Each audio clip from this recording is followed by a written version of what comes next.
जाजपुर जिला कोरेई ब्लॉक रणपुर पंचायत रे बैतरणी नदी कूल अवस्थित मां शालाशुणी। विभिन्न देवीपीठ मध्यरु मां शालाशुणी पीठ अन्यतम। बैतरणी नदी कूल साहाड़ा गछमूलू आविर्भाव होइथिबा मांकर महिमा।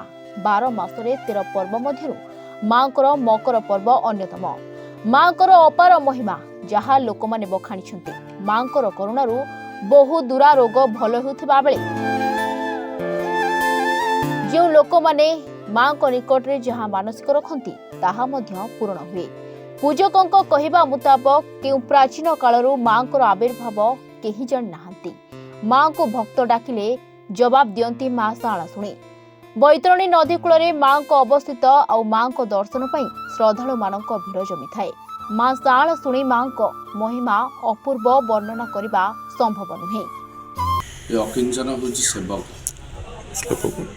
ओं सर्वस्वरूपे सर्वेशे सर्वशक्ति समन्विते भयभ्यस्त्राहिनो देवी दुर्गे देवी नमस्तुते।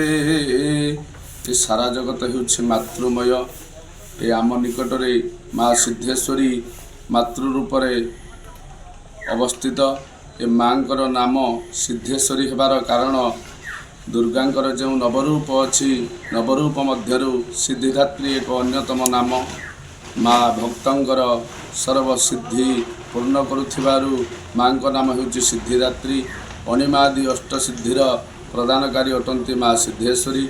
माँ को ना शालाशुणी हेबार भी पुरातन किंवदंती प्रमाण मिले। माँ शाला गछमूल निवास करुथिबारु भक्त माने श्रद्धारे माँ को शालाशुणी बोली नाम नामित करिसंती। एवं माँ को नाम शाला हेबा ठारू ग्रामर नाम मध्य शालाशुणी होइअछि। माँ आवाहमान कालरू के जानी केउ जुगरु ए स्थान अवस्थित करिसंती ताहा मध्य मते अजଣା। केवल पौराणिक किंवदंती आमे यहा सुनिबाकू पाइअछु जे पूर्वरु माँ एक फरुआ रूप एठी थिले। सुनार फरुआ ए ग्रामर जड़े व्यक्ति माँ को सुना फरुआ को नेबाई चेष्टा करथिला। जहा फल रे माँ ताको परीक्षा करने को जाई निजको पाषाण रूप में परिणत कर देथिले। एवं से भक्त आ माँ को सुनार फरुआ को भांगी न पारी माँ पत्थर फरुआ पलटि जाइथिले। सुनार फरुआ भांगी न पारी माँ को पाखरे प्रणाम जणाई माँ को एठार छाड़ी देकिरी पळैथिला। एवं जो साधु श्रद्धालु भक्त माने माँ को दर्शन करने आसती माँ समस्तंकर कार्य को सिद्धि करिथिबारु तांको नाम होछि सिद्धेश्वरी एवं कल्याणमयी। आम माँकर जो माँकर 12 मासरे 13 पर्व भितर मकर यात्रा होछि मुख्य यात्रा। माँकर प्रत्येक वर्ष जंताल सुनिया एवं लाखबिंदा शारदीय दुर्गोत्सव पूजा बासंतिक दुर्गा पूजा ये सब पर्व माँकर पालन हुए। माँकर मुख्य पर्व होछि मकर यात्रा पर्व। ये मकर यात्रा रे बहुत श्रद्धालुंकर बहुत भीड़ ये जगार देखा मिले।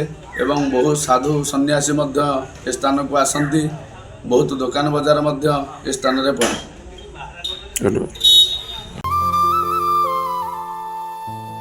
कोरेईरू सुनील ओझांको रिपोर्ट रिपोर्टर्स टुडे।